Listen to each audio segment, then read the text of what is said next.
You must be careful about the words you use, or the words you allow to be used in your house. Words are things. You must be careful. Careful about calling people out of their names, using racial pejoratives and sexual pejoratives and all that ignorance. Don't do that. It's time to talk about it. Pull up a chair and take a seat. We're serving up recipes for life. With Hampton University's Dr. Richard Mason and Dr. Tamara Williams. Welcome to the Sunday Brunch. This is Dr. Tamara Williams. And this is Dr. Richard Mason. And welcome to another edition of Sunday Brunch. It's so good to be back at the table again with you, as always. I'm telling you, like we say, right, it's good to be seen. And not viewed. Indeed. It's good to be back at the table with you, bro. We've had a small break, but it's good to be back. Stomach is ready. Yes. For the menu. Oh, always. You know me, I love a good brunch, and as I get these big boy pounds, Yes. So can't help myself sometimes, but it's all right. All right, bacon buddy. It's my bacon buddy. Oh, yeah. Well, I tell you what, in terms of today's session at the table, I'm excited just in terms of who we have here at the table, but then also just the conversation, because I've been talking about some of this in recent weeks, should I say, in terms of just single parenting, and not just from being a single mother, but also being a single dad, and then being a single parent when you have one or multiple kids that may have some special needs, require some special services and stuff like that or whatever. And that can be challenging. Parenting in general is a full challenge. Listen, no in handbook. General, if you have no other complications at all, but just, and it's not that we're downing anybody who's a single parent, for sure. That's definitely not what this conversation is about. Mm-hmm. We know that you can hop on one leg, but it's easier to walk on two. Very much so. Oh, yeah. But there's some of us who don't have no choice but to hop and get to hopping. And so when you find yourself in those hopping situations, we want to talk about how you can best hop. Exactly. That's it. Because either way, you have to be a good parent. That's the bottom line. Our children always say they didn't ask to come here. And they did not. Exactly. But when they get here, when they arrive, it is up to the adults, and we have to make sure we give them a good example to follow, because children truly will become what they see, And not what you say. That's not necessarily is what they see, for sure. Mm-hmm. And they see what you say and what you don't say. Mm-hmm. So I am excited to have this conversation today, because there's a lot of people out there who are parents, and there are a lot of people out there who are finding themselves in this parenting situation where maybe the person that they parented with is not parenting, or is parenting, or they need more assistance. And we definitely need our village. So I'm glad that we're going to have this conversation about our village and parenting today. Exactly. And then options, because there's some options out there, some things that you have to do. And you just have to make sure you are doing what's best for you in your situation. And they're all different. Mm-hmm. I'm excited because I'm hoping that we really get to have a conversation too about when you see children who need help or they need services, and how to help and access those things, and what it means to have a diagnosis. Exactly. Yeah. Exactly. Because when you know, and that's the thing. When we know better, we can do better. That's it. Or at least we should. Exactly. So, and that's huge from, not just mental health, but medically. When you know what the problem is, what the diagnosis, then you can get the help that you need. But otherwise, you're just kind of spinning around in a circle trying to figure this thing out. And we want to encourage people to get the help that they need, and that they don't have to figure it all out by themselves. Exactly. And then sometimes when you meet some people and you think that you get the help it may not be what you need. So you have to keep pushing until you actually get what you need. Exactly. And when you know something is just not right, you have to do something about it. Just don't keep sitting there. When you know it's not right, you're feeling it in your gut.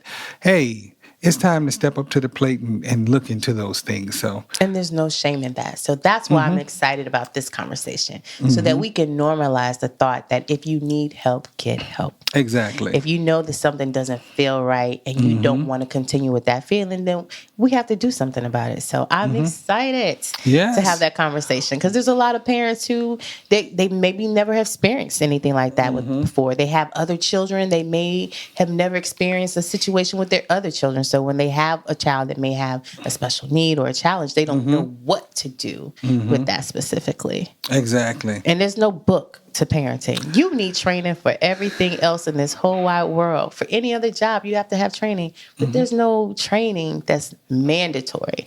No, for not at parenting. all. And although there are parenting classes and strategies, but you really have to be able to apply them specifically to that child, because you can have two children in the same home and not necessarily just a Came single out the parent same home. womb, for sure. Exactly. But you have to parent them differently. Completely different. And so They could be twins and they still have to be parented. Completely different. Children are truly meet them where they are kind of people, And so I'm about to go meet this buffet and let you go ahead and get everything started. I'm That's going where to introduce the guests while you go ahead and get the food. You already know nothing has changed. I got you covered. Bring you back a biscuit. That's all I need. All right, with the honey Bring me butter. some I bread, got you. bro. All right.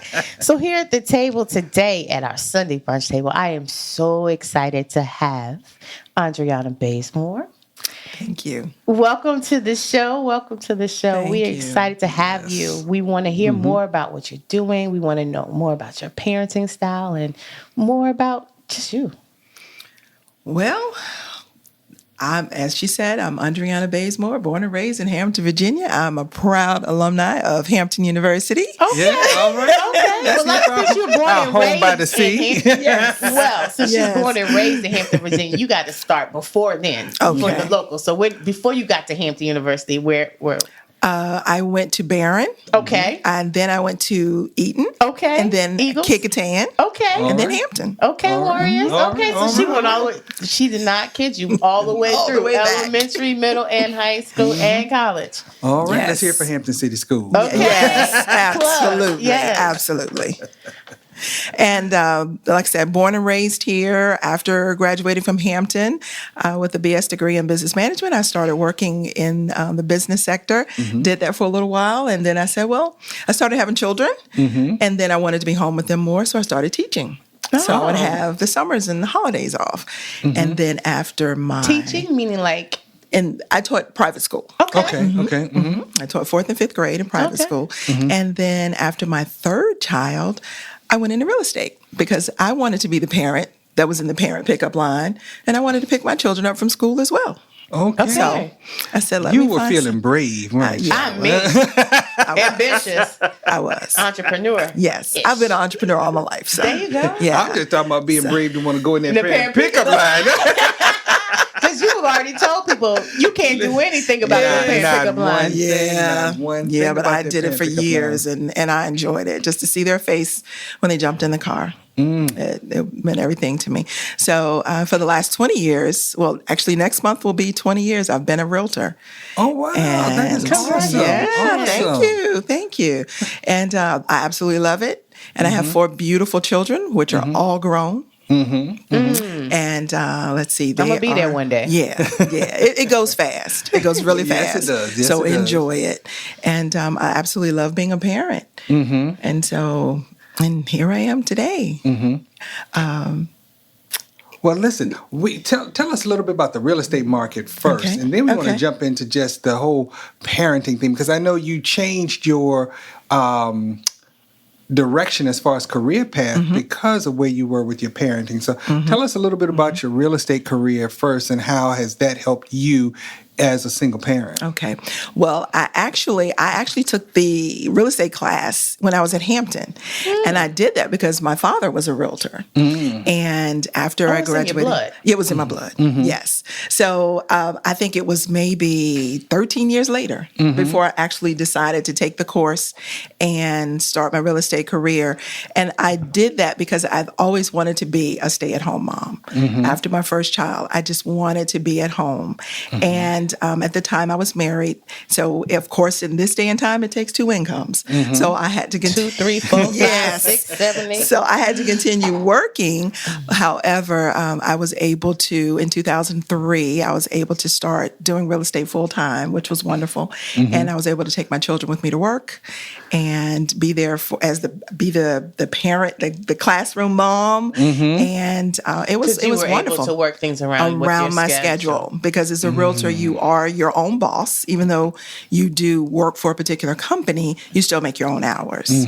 So that was it. Gave me the opportunity to be there to get them off to school and to be able to pick them up from school and be there for the PTA meetings and be more hands-on, especially for my oldest son, who does have a disability. And therefore, I was there to be able to help him with his work and, have a one-on-one with his teachers to make sure he was staying on track. So that was really important. So you were fortunate in that regard that you had a career that afforded you the opportunity to be present for your children. Yes. That business still makes me very anxious. Real estate? Yes. Why? I like to know how much money I'm going to make, when I'm going to make my money, and how often it's going to roll through. I like that thing. Then you don't want to go into real estate. I understand that. But I think you can do multiple things. I don't think you can only do, I don't think or believe that people can only have to do one thing. So I think that you can do real estate and other things. But and you can. That solely, hats off to you, because it makes my stomach churn. I like consistency. You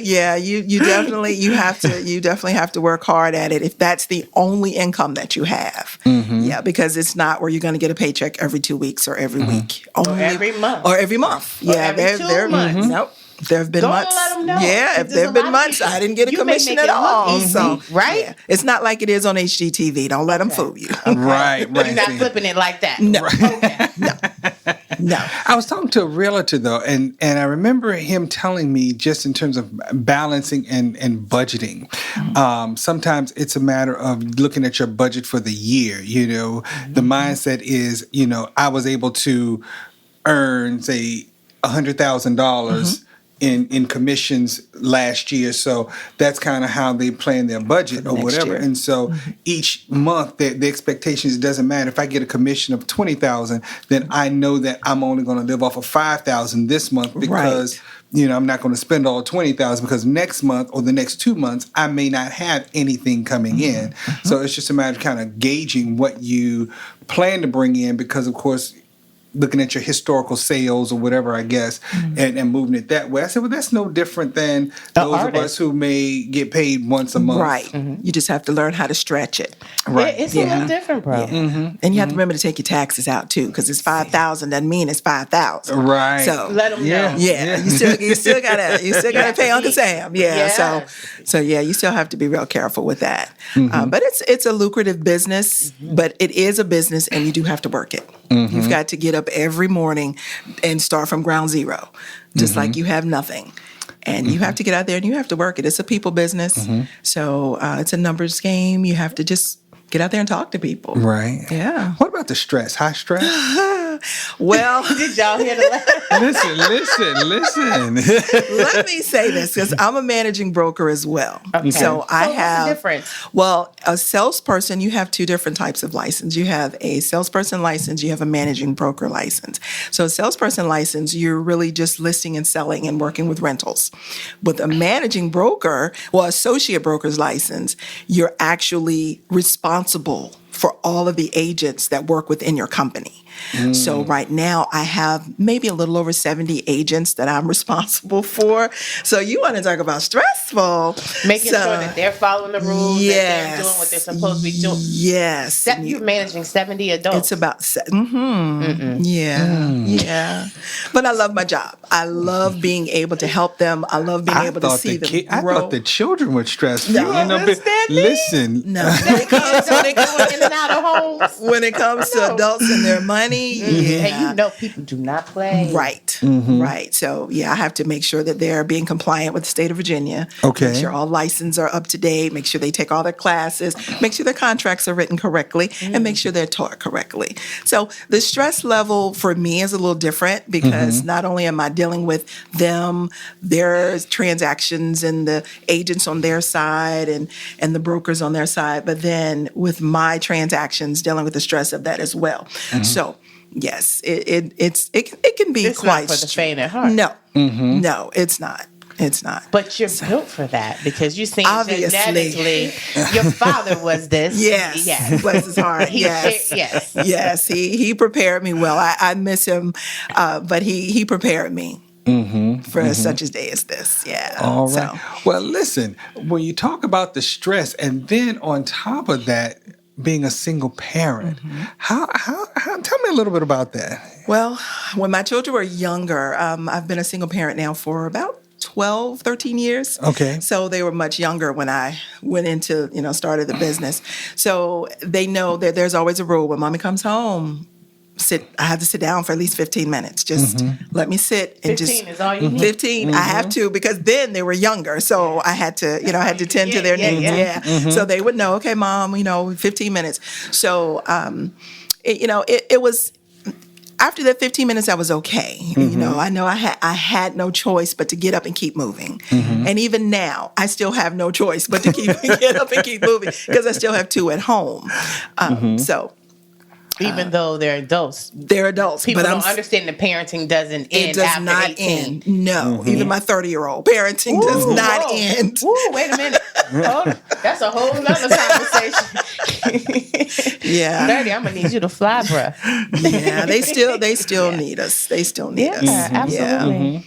Yeah. And so, like I said earlier, I do have a son who was diagnosed at 18 with Asperger's syndrome, which is on the autism spectrum. Yes. And what is very odd to be at 18, right? Because typically that you're diagnosed at a lot younger. Yeah, much sooner. While you're in school. Right. Well, we knew something was going on, but we just didn't know what it was. The doctors kept saying, "Oh, he has ADHD," and my child barely moved, so I knew he wasn't hyperactive. And then it was ADD, which is of course part of having Asperger's. So then finally at 18.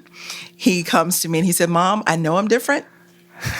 I have to find out what's going on." So he researched it himself. And he kept going through. He's like, "Mom, am I schizophrenic?" "No, you're not schizophrenic." He was going through all these things.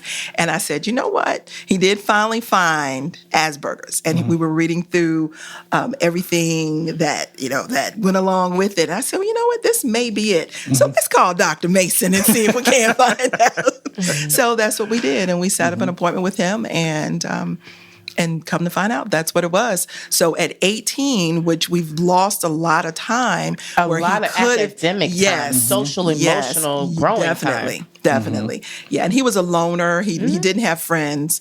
And so it was difficult. It was especially high school. How was that for you as a mom? Because you're saying you went to did he go to some of the same schools that you did? He went to Eton. Yeah. So you remember middle school is rough too. Yeah, it's rough. But he is such a kind-hearted person, and he's friendly. So he didn't tell me that he had any problems, because that's the first thing I asked him when he got in the car was, "Okay, how was your day?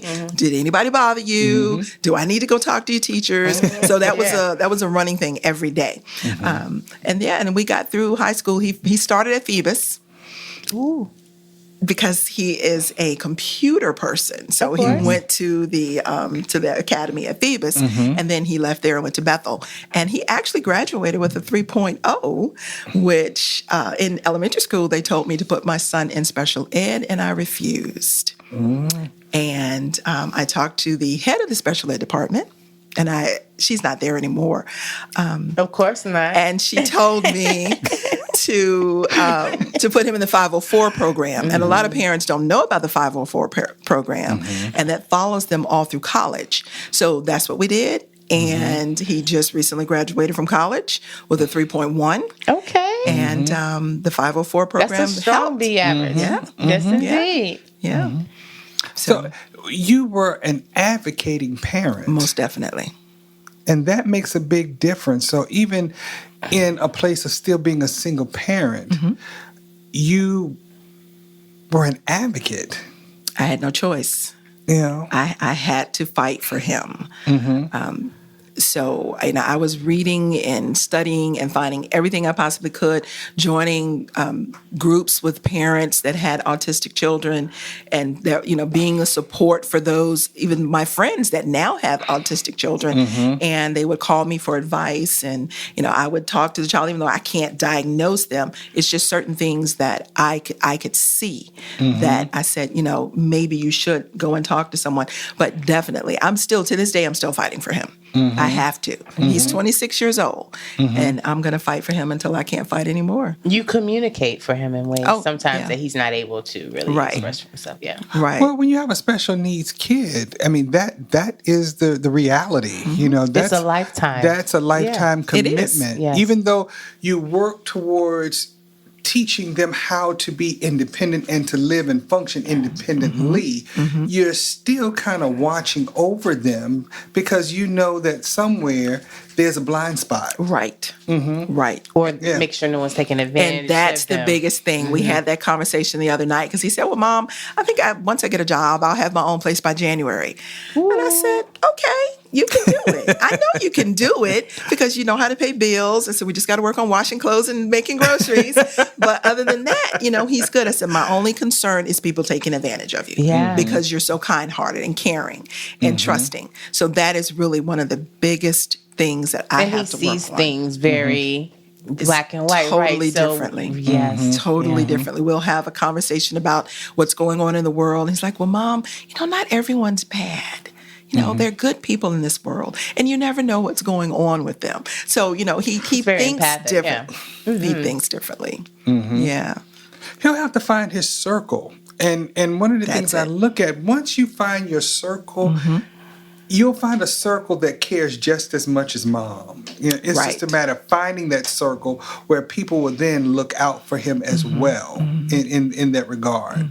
And that's key. Yeah. How did he do in college? Did he stay at home with you still, and he just went to classes? He stayed home because he did go to Thomas Nelson. Okay. But the first year or two, he was in class, and he was fine. And then COVID hit.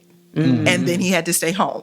So since 2020, he finished all his classes online because they never went back on campus. But he did well. It's hard for him to make friends because he feels as though no one has the same interests that he has. And, no one's going to like the things that he likes. So just trying to get him to realize he is not the only person that likes computers and likes programming and likes video games. And there are other people out there that like those things. So it's just trying to find a network of people that does he have a network? Like I've seen even on TV now, they have these like even dating shows with people who have like Asperger's and I've autism tried. and those type of we've things. watched those shows. I know. We've watched them, and I'm like, I'm so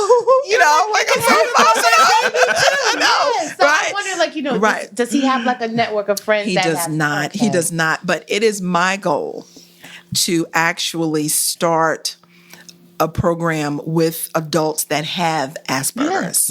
And I keep saying it year after year after year, and I haven't done it yet. I want to have like a You said it meetup. out loud now. So I know. Now I'm going to have to do it, right? I've put it out there. So, somewhere where they can get together. They can go bowling. Yes. They can And go date. skating and dating. Yes. So that is actually on my things to do list this year. They had that is to really cool start- speed dating thing that they could do so Right. they can get to know Right. each other and have that community that you're talking Exactly. about. And that is when very someone important. can look at you and understand some of the similar challenges that you may have, Right. and you feel non-judged by that, it's something freeing about that. Yes. Yes. I'm looking forward to you So starting this that's- program. Let's go. Okay, I'm going to reach out to you on it. Okay. All right. All right, that's Look, what we do. just let us know. Exactly. Exactly. We show up for those type of things. Yes, we do. So that's what I would like to do. So how was it with one kid with special needs and three others in the home as a single parent? How did you balance that time? That's a lot. I didn't sleep. Okay. She laughing, but she telling the I'm truth. serious. I'm serious. I'm like one eye open and one eye closed. It really wasn't as hard as some people may think. It's just a balancing act, really, because I had a daughter who was cheering, and then I put my son with Asperger's in karate, and then I had boys that were playing basketball. So I was in different areas, but me being the mom that I am, I had to make sure they all had the same attention, and I didn't make him feel like he was any different than anyone else. So when it was time to do homework, they all sat down and did homework together. You know, when everyone got in trouble, everyone got in trouble together. So it wasn't. Who did it? It wasn't all of them did it. All of them did it. Line them up. So you know, it was just a matter of, and again, with me being in real estate, it was a lot easier to be there and to be able to help them. It's just a matter of balancing my time. Well, you know, one of the things that I talk about with parents and single parents, two-parent households, the thing is sometimes when we look at having more than one child, then it's not just about equally parenting. It's about equity, giving each child what they really need. And it's not the same. It really isn't, because one child can be that independent kid that you don't have to say anything to. You know, is your homework done? You know, have you done your chores? You know, are you ready for school tomorrow? Yes. Oh, and it's 8:00 and you've already showered and you're getting in the bed. Wow. Yeah. What a blessing. Exactly. It took me to number 4 to do that. Because they are all different. Yes. I got a straight A student. I don't have to sit and do homework with her. I don't even have to check behind it. I know she's going to be responsible. But I am going to have to tell that chick, it's time to go to bed. And it's time to get up. Yeah. That's just the so stage all that four, they're in, all four are different. And as a matter of fact, my son said the other day, he said, "Mom, all 4 of your children are different. How did you do it?" So they all take, you know, just a little bit I have to do for some. But my youngest, he's the most independent. Yeah. I don't have to do much so for we're gonna him. get a little bit in your business, just a little bit. Here we go. Just a little bit, just a little bit. For the people out there who, you said you're single, was there a type of co-parenting situation that happened? Because, you know, I don't want to leave out the other aspect of that. You know, some people don't have any support, but I wanted to put it out there if you did have some support. Yeah, most definitely. Okay. Their father has been present in their life, and he's been a big help. So, yeah. As a matter of fact, he texted me this morning. So we're like the best of friends. That's amazing. I wanted to put that out there. Yeah, you know, we're the best some of people have friends. that narrative that whenever, you know, parents have to co-parent, people think it's always a negative situation. It doesn't necessarily have to be. People can be. Yeah, and I had to, you know, let all 4 of them know, just because mom and dad are not together, it has nothing to do with you.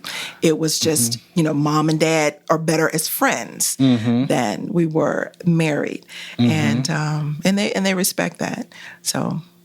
That's amazing, and I say that in a sense because that's often a challenge. That's the hiccup in the road with couples when they separate, divorce, and all. The kids are sometimes used as pawns. Yes. Not checkers, chess. Yeah, exactly. Yeah, and so that becomes a challenge, and you end up doing more damage to kids in that situation and all. And so I often get the question sometimes, is it worth staying together or separating? You know, and my thing is you have to do what's best. Did you see her face? Yeah, she said together was not an option. I love him, but no. But that's the thing, you know, and you know, my statement is always put it back on the person, because you know your relationship better than anyone else. You know, and you really just have to look at what your particular needs are, and being together sometimes can be more of a problem and create more issues with the children. Exactly. You know? Everybody all around. Yeah, because I mean, you sometimes you end up showing them the instability of relationships, or that relationship, they don't get a good solid view of what a good relationship they see is. The toxic behaviors, the pettiness, back and forthness. Yeah, exactly. And so when they're able to see, you know, when it does happen, or should it come to that place where, you know, mom and dad decide, let's go our separate ways, how do we now create that storyline that we can communicate for the sake of our kids and co-parent at the same time, and it doesn't become this back and forth. So I certainly applaud you thank you. for that. It's a lot to Thank have you. to co-parent through like that way. It is. Indeed. It is. But it was good though. We did well. Yeah. Well, that Clearly, because the young man, we haven't heard about the other three, but specifically, he has crossed those thresholds. And as a man, it's hard to accept the fact that your son, your oldest son, has a learning disability. But trying to get him to understand, okay, he's not like other kids. That was hard. But now he's starting to see, and we had conversations when he came for graduation. So now he's starting to see. Hey, let's go back to that a little bit, Okay. because I don't want to just hop over that. That's a big deal. Like you talked about an expectation that a parent had for a child, right? And that sometimes we see in them what we want them to be, and they may not necessarily be that. And it's like grieving. So he had to go through this process that he had to grieve the loss of the dream of what he thought his son was going to be. Because he wanted to be able to play football with him, play basketball with him, do different things, and he was not interested in any of that. He couldn't ride a bike. The things that other kids could do, he was not interested in. So it was an adjustment for him, for his dad, to be able to accept that his son, it was something different about him. Yeah. So, and you know what? No one really thinks about that aspect of grief and loss when it comes to children with disabilities, because we set our mind on planning a family, and no one sets out and says, hey, you know what, I want a kid with Asperger's, I want a kid with Down syndrome, I want a kid that's autistic. No one sets out for that, and so there is a sense of loss. And I had one other person that actually I guess likened that to grief, before. And honestly, as a therapist, I never really thought about it from that perspective until a person said that, just in terms of the thought of my kid. I'm not going to go to a football game and watch my kid play football. I'm not going to go to a basketball game and watch my kid play basketball. Right. Let's figure out what it is that he likes. And so now I have to find out something different, Right. You have to adjust. That I'm going to be able to do with my kid, to my connect, son, and I don't my even know daughter. if I can connect. Exactly. And a lot of enmeshed parents have a hard time when it comes to that. When they live vicariously through their children, and then their children will not do what they want them to do, it's a hard time for them to pull back. But they were able to connect through video games. And computers. Yes, and computers. So that really, from like maybe 2 or 3 years old, he's been playing video games, and now he's to the point where that's what he loves to do. He loves to make the games. He's amazing. I can say that because he's my child, but he is absolutely amazing. The things that he does on the computer, I'm astonished at it.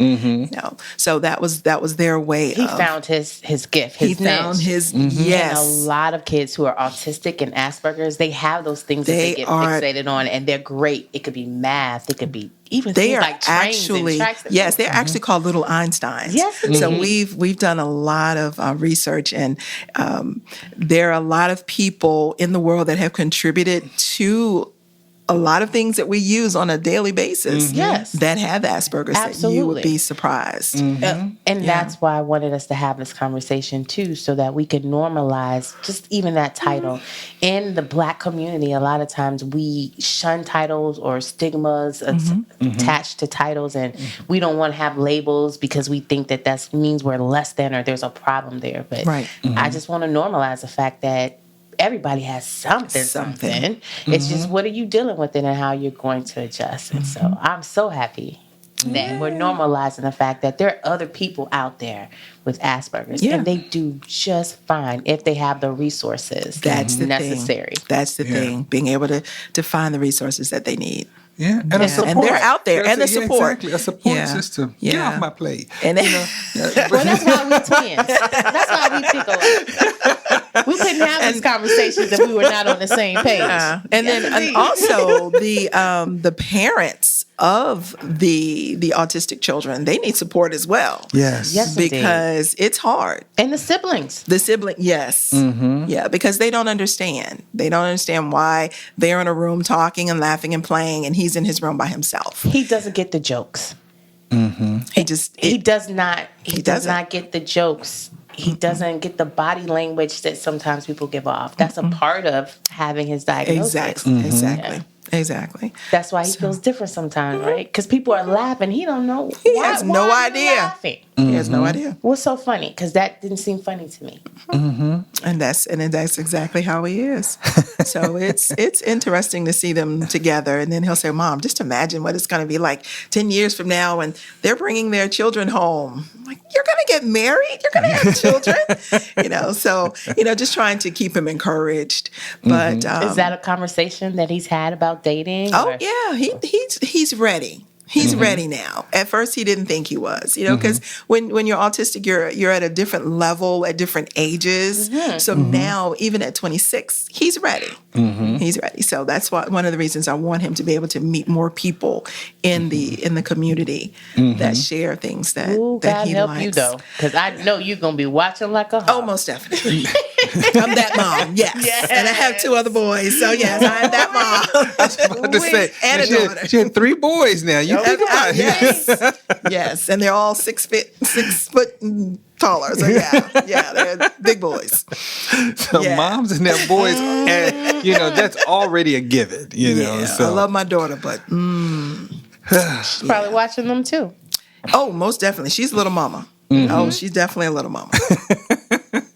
Yeah, she looks out for him because she's the oldest, and then Oh, and he's she's next. the oldest. Yes. So absolutely, that's like her baby. Oh, she used to actually push him around in the stroller. So they're 4 years apart. So yeah, No, that is her baby. he's the oh yeah, oh yeah, he's definitely her baby.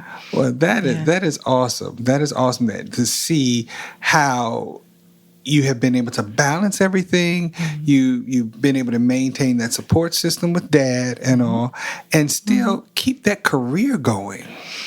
Yeah, That's amazing. people call me Superwoman. Yeah. I'm starting to wonder. I know what you wear on your chest. That good crimson and cream. Well, that's a great support system as well. It takes some fortitude. That's all I'm saying. Yes. And I was actually able as a single parent to go back to school and finish my MBA. So, and then I became a managing broker as a single parent too. So it's doable. Okay. Yeah. And now my next career goal is to teach real estate to college students. I've actually applied. So we'll just see Okay. how that comes I'm back. sure we can. Awesome. Well, let me ask you this, because with everything that's going on, all right, and everything that you dealt with and everything or whatever, what does self-care look like for you? Because see, I caught a little bit of that when you said, give me 15 minutes. 15. When And you- I said, that's all you need? right, I'm thinking to myself, 15, but what does self-care look like for you? Well, self-care at one time was non-existent because all of my time, all of my energy was spent on my children because I felt like being that I was at the time all that they had in the household, I needed to only do things for them. So since everyone has turned 18 and I'm no longer hands-on like that, now I can take time for myself and get my nails done, get my hair done, and Oh, no, that's right. and go out for a little while and get a little R&R. Somebody I know has a birthday coming up too. That's all I'm saying. Yes, I know. Yes. So so now it's a lot easier. But at first, I really just sacrificed myself for my children. Yeah.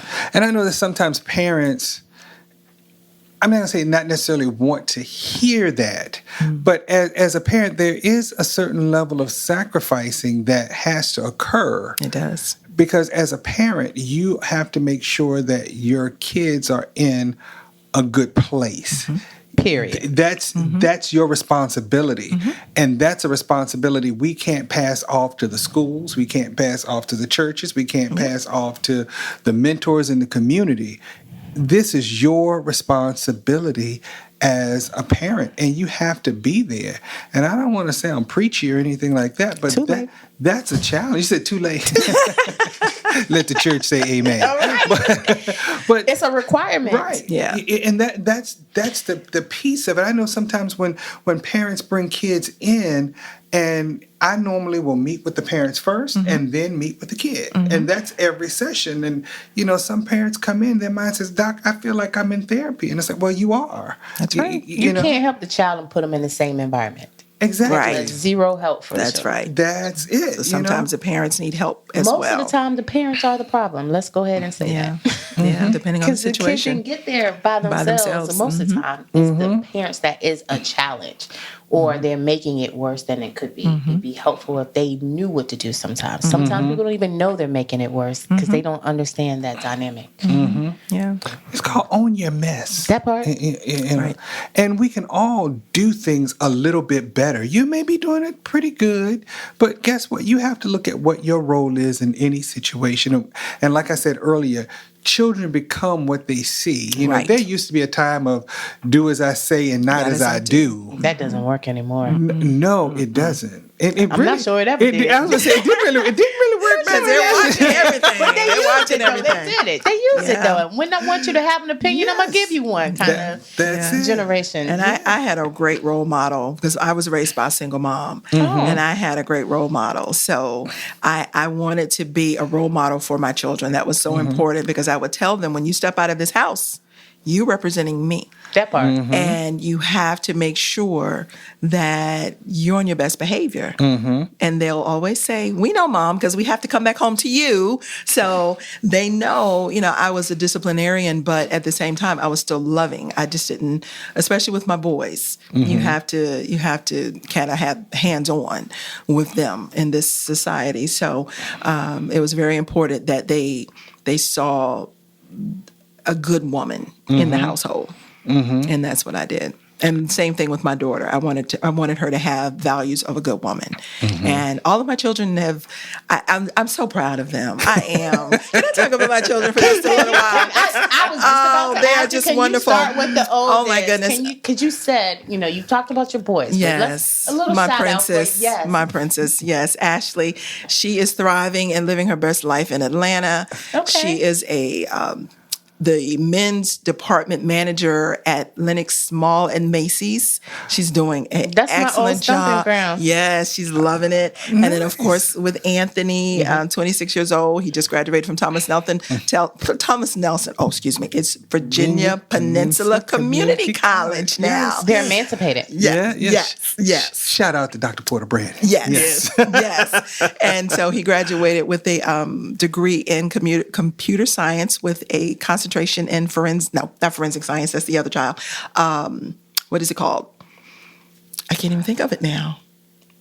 I'll come back to it. Yeah. I'll come back to it. It's all computer science. It's above my pay grade. Yeah, mine too. And then my son Andrew is an entrepreneur. And He got the entrepreneur spirit. Yes, they all do. Actually, they all do. And then my youngest son is working as an HVAC technician. Okay. So yeah, they're all doing. I like excellent. that some of them have trades in school. I think that's an amazing thing to have a good balance, because all the kids are not going to be the same. Yep. And it's about finding what they're good at and really trying to help them develop that. So it sounds like you had your hand all different types of places. Oh, yes, because I did. They're all doing different things. Yeah. Yes, entrepreneurship and yes. And they all have a little bit of that, all of them, because their mom is, I'm very crafty and I have my own business on the side as well. So It was they all wanted cybersecurity, to. wasn't it? That was cybersecurity. Yes, it was. Thank you so much. problem. It Teamwork just makes slipped my that mind. Thank you so much. I know my niece is forensic science, so that's why I was thinking that. Yeah, cybersecurity. Yes.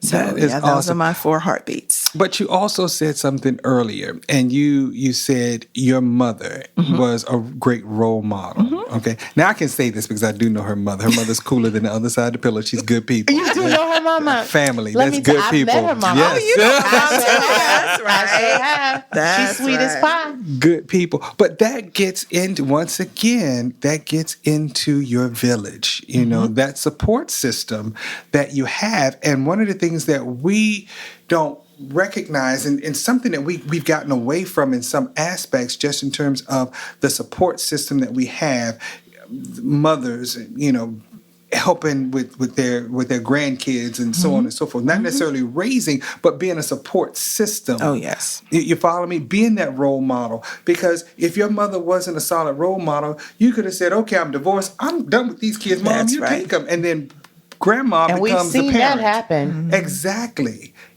But no, grandma said, no, I'm going to be a role model. I'm going to be a support system, But But those are your children. These are yours. And grandma ain't single no more. Okay? That's right. No, That's right. Not at all. Not That's at all. right. No, but that speaks volumes to where we are as a family, as a community, that we really have to look at where we are with things and be willing to step up to the plate and really be there for our kids. You talked about the sacrifices that you made, and now guess what? You can reap the reward and enjoy yourself. You That's right. did some self-care. Right. Might not have been all of the self-care you wanted to You do. did the best you could. I did the best with I what you could. had. Exactly. Exactly. And now, guess what? I would take the leap and say, I don't think your children feel as if they were a problem for you, in Never. terms of mom wasn't happy or mom couldn't do what she wanted to do because You didn't make them I feel have like a person. Asperger's, or Right. Right. I wanted to play basketball, I wanted to do this, or I wanted to do that, or whatever. And so that's huge. It's like the mother who said, "You didn't tell me you were going to play basketball, but come on, let's go." But you don't hear that. You don't hear that bitterness. Okay? I lived up at Williams, and I loved it. And actually, I miss it. Yeah. You don't hear that bitterness coming from her. But No. I think a lot of that has to do with the fact that you had support. And so when you do have the right support, you can remain on the positive side of the situation. It doesn't seem like it's daunting. It's not most taking anything definitely. away from it, Because but it it's ultimately nice. it's my responsibility. So, yeah. Right. Mhm. You know, It's at the end of the daunting. day, you got to keep your head above the water. But Yes. it's nice to know that somebody's going to come through with a float if necessary. You didn't have to necessarily do all the aspects by yourself. Right. Even though you were in the home by yourself. So that in itself is very positive. Because Yeah. I think a lot of people end up being more bitter when they feel like they don't have anybody. Right. And it's all on them. Right. No, I definitely had a great support system. That's amazing. yeah. And that's it. And sometimes if we don't have a family that's supportive, you've got to look at other resources. You can create it, yeah. Exactly, because there are other people, other single mothers, other single dads that may be in a very similar situation. How do you manage that? Right. But a lot of people won't come forward and say, hey, I'm in the same situation you are. And how are you getting through this? Can we get together? Can we talk? Can we bounce ideas off of each other? Can we lean on each other's shoulders? A lot of people won't do that. People suffer in silence. They're suffering in silence. And you can't get the help that you need because as a parent, whether it's mother or father, as a parent with a special needs child, you need someone to talk to. You really do. And that is so important. But a lot of us, we just stand back and just say, woe is me. And we don't ask. Who did you talk to? My mom. There you go. Yeah. Yeah, I did. I talked to my mom. And at the time, I talked to my dad as well. And they were very supportive. And they were reading and researching as well, right along with us. Because we knew something was wrong since he was born. I've been having him tested since he was straight out of the womb. So I knew something was wrong. We just didn't know what. So, that was And my it's not parents. even wrong. No, it's not wrong. Yeah, I just He wanna was throw different. that out there. Yes, Right. he Because was a lot- just different. Different. And Right. I just want people to know you can take a train, you can take a plane, Oh, you can honey. walk on your 2 good feet. Let you me can tell still you, get to your destinations. when he came to me his senior year and said, "Mom, I want to go to New Jersey to a concert." Woo, wait a minute. See, now that would have gave me I said, pause. "Wait a minute, hold on." bruh. And he did. He went? did. He How old went. did you say he was? He was He was 17 at the time. I wouldn't be believe. ready. Yeah, I don't that's care. what you said. 18. I was about to say. I remember that conversation. Yeah, and he was wanted 17. to go. He was 17 because he didn't turn 18 to right before graduation. And he I stopped wanted to go breathing to New over here. Jersey. Yeah, I wanted to stop breathing too. But I took him to the train station. He had one friend in high school, and they got on the train together, and he went to New Jersey. But he has gone to New Jersey since then by himself. Yes. What is the New Jersey? It was one of his favorite groups, and he Oh, my wanted to word. go, and he bought his ticket, and he went. Yeah. Now, I did So- go to Paris without my parents at 17, so I shouldn't be over here like, but my word. It's different when you have kids. It's It a is. whole different ballgame. It You're is. looking in those eyes that you...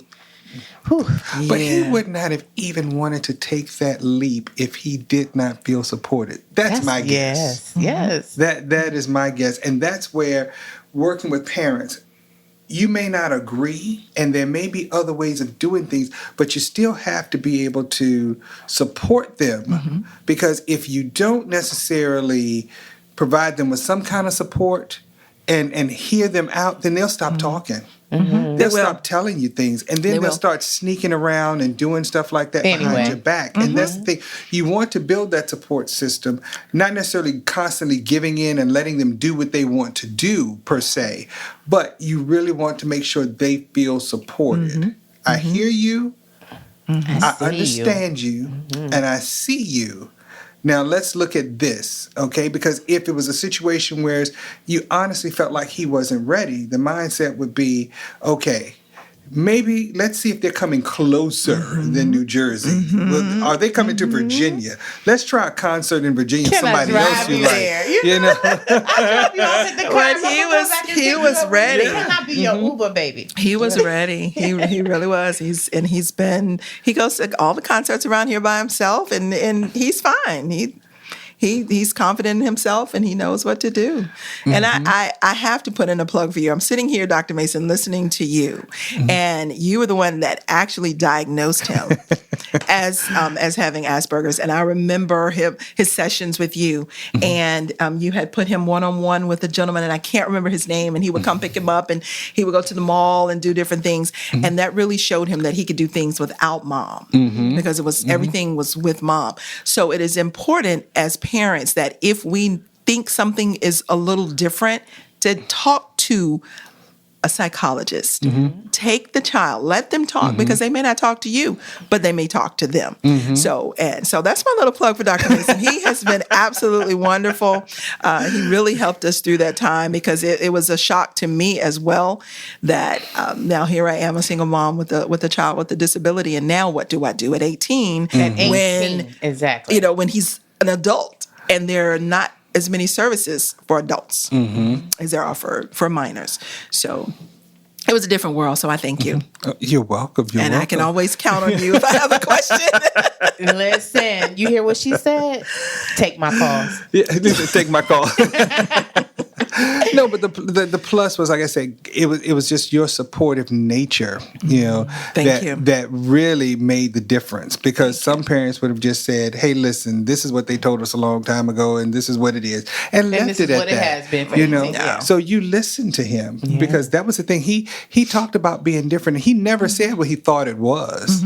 He never told me what he thought it was. But we began to talk, and the more we talked and everything and all, and just kind of processed a lot of stuff, and finally I said, you know what? Let me test you for ADD myself, and that's what led me to test him. I was like, nope, that's not what it is, but we're going to figure this thing out. And all, and so he has, and it was one of those things. Once he got it, he got it. And it's like, now I can live my life. Exactly. We knew what to do from there. And that And was that the thing. is the beauty of a good diagnosis. Yes. Yes. That's the beauty of the right diagnosis. Yeah, exactly. So you can actually get the assistance that you need. It's very much like any other medical situation that if you don't tell the doctor what's really happening, they can't give you the right medication. They can't really give you what you need to And the assist medication that they were giving him was not working. No, because that's not what he needed. exactly. So I said, no more medication. We're gonna get to the bottom of this. We're gonna find out what's going on. And I shout out to him for understanding himself.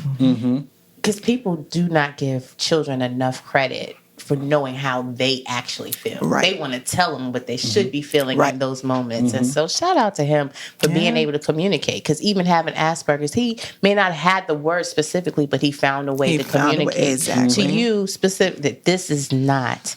This is different. He knew something was wrong, but just didn't know what it was. I said, well, we're going to work together and figure this thing out. I know the person to call, so that's what we did. Yeah. Well, this is, I tell you, I've enjoyed this time at the table. One of the things that I would say, just in terms of looking at parents in this situation, you may be in a situation of being a single parent. You may be in a situation finding yourself with the child with a disability.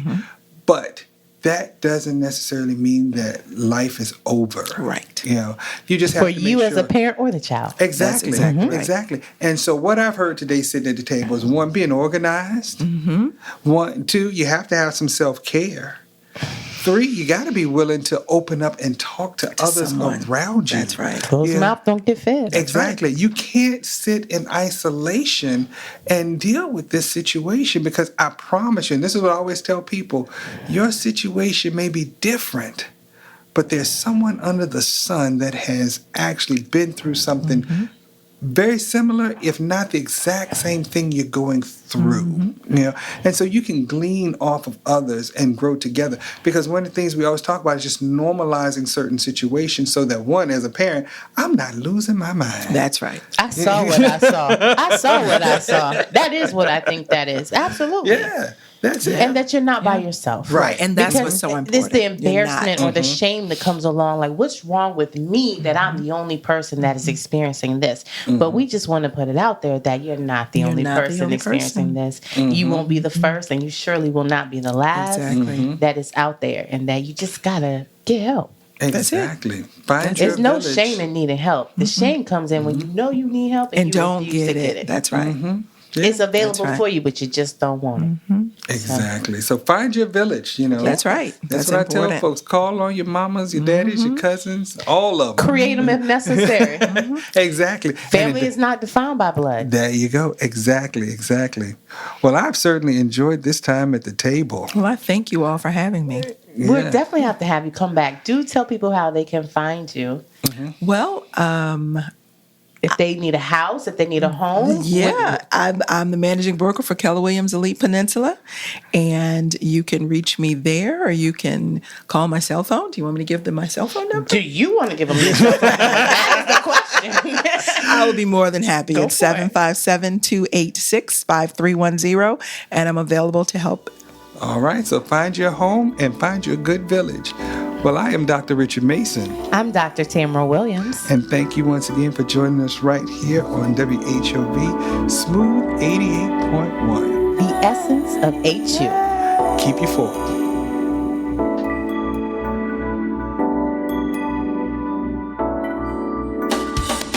Someday we'll be able to measure the power of words. I think they are things. I think they get on the walls. They get in your wallpaper. They get in your rugs, in your upholstery, in your clothes, and finally into you. Thank you for joining us at the table. Tune in next Sunday at 1 p.m. for more delicious topical recipes for life on the Sunday Brunch. On Smooth 88.1 WHOV.